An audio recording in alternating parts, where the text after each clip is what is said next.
তখন ওনার হুট করে মনে পড়ে যে আগের দিন যে সন্ন্যাসীকে তিনি দান দিয়েছিলেন, তিনি বলেছিলেন তোমার যেন আরো এটা বৃদ্ধি পায়। তো উনি কি করেন, স্বাভাবিকভাবে ঘোড়া নিয়ে সেই সন্ন্যাসীকে খুঁজতে চলে যান। সন্ন্যাসীকে তিনি যখন খুঁজে পান, তিনি তখন বলেন আপনি কোনো স্বাভাবিক মানুষ নন, আপনি নিশ্চয়ই ভগবান, যে কারণে আপনি যেটা বলেছিলেন সেটা আমার হয়েছে। আমি যেহেতু আপনাকে দান হিসেবে ঘোড়ার পায়খানাটা দিয়েছিলাম, তো আপনি বলেছিলেন যেন বৃদ্ধি পায়, সেটা আবার বৃদ্ধি পায়। রাজা বলে যে তাহলে এইটাকে আমি কি করে থামাবো?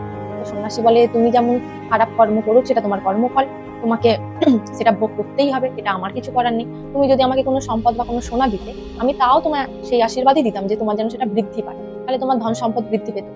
তো এখন যেটা করেছো সেটা কিছু করার নেই। তো রাজা খুব কাকুতি মিনতি করে যে না, আমি আমার অন্যায় বুঝতে পেরেছি, আমি আমার ভুল স্বীকার করছি, আমি দ্বিতীয়বার কেউ কোনো সন্ন্যাসী দান চাইতে এলে বা কোনো রকম কারোর সঙ্গে খারাপ আচরণ করবো না, আপনি কোনো একটা উপায় বলুন।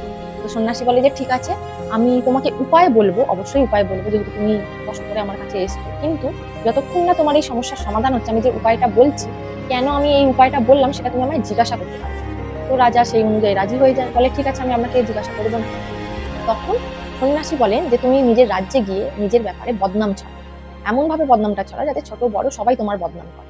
তো রাজা সেই অনুযায়ী রাজ্যে চলে যায়, রাজ্যে গিয়ে নিজের ব্যাপারে এমন একটা বদনাম ছড়ায় যেটা দাস থেকে শুরু করে সেনা থেকে শুরু করে সবাই রাজার বদনাম করছে। পরের দিন সকালবেলা তিনি আবার যখন ব্যালকনিতে আসেন বা বারান্দায় আসেন, পায়খানা স্মেলটা সেটা আর নেই, একদম সরে গেছে। আগে যেমন সুন্দর হাওয়া আসতো, সুগন্ধ আসতো, সেটা আসছে। তো রাজা আবার সন্ন্যাসীর কাছে যান, দিয়ে বলে যে আমার তো সমস্যার সমাধান হয়ে গেছে, তাহলে আমি কি এবার আপনাকে প্রশ্নটা করতে পারি যে কি করে এইটা হলো? তো সন্ন্যাসী বলে অবশ্যই করতে পারে। রাজা জিজ্ঞাসা করে যে তাহলে কি করে এই সমস্যাটা আপনি সমাধান করলেন? তো তখন সন্ন্যাসী উত্তরে বলে যে যারা যারা তোমার বদনাম করেছে, তোমার যে খারাপ কর্মফলগুলো ছিল সেগুলো তারা নষ্ট করে।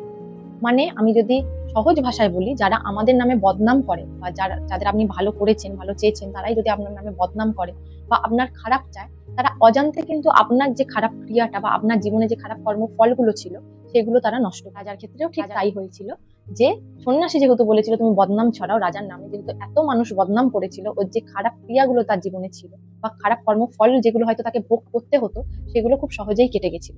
কারণ সেই খারাপটা কাটার জন্য মানুষ নিজে সেটাই যোগ দিয়েছিল। তো যখনই আপনার নামে কেউ কোনো খারাপ কিছু বলে, আপনার পেছনে বলুক, সামনে তো কেউ বলবে না, জানা কথা, সামনে সবাই, এখনকার দিন এমন হয়ে গেছে, সামনে সবাই ভীষণ মিশরির ছুরি, আর ছুরিটা সবাই পেছন থেকেই মারে। আপনার পেছনে নিজের কোনো মানুষ বা আপনার ভালোবাসার কোনো মানুষ দেখবেন যে বদনাম করছে, তখন হাসি মুখে একটা জিনিসই ভাববেন যে আমার হয়তো কোনো খারাপ কর্ম ছিল যেটা সে খণ্ডিত করছে আমার হয়ে। তো আশা করছি এই ছোট্ট টিপসটা আপনাদের সাহায্য করবে। দ্বিতীয়বার কেউ যদি আপনার বদনাম করে, আপনি রেগে যাওয়ার আগে একবার ভাববেন যে আমার হয়তো অজান্তেই সে আমার ভালোটাই করছে। এইটুকুই শেয়ার করার ছিল। পরে আরো গল্প আপনাদের সাথে শেয়ার করব। নমস্কার।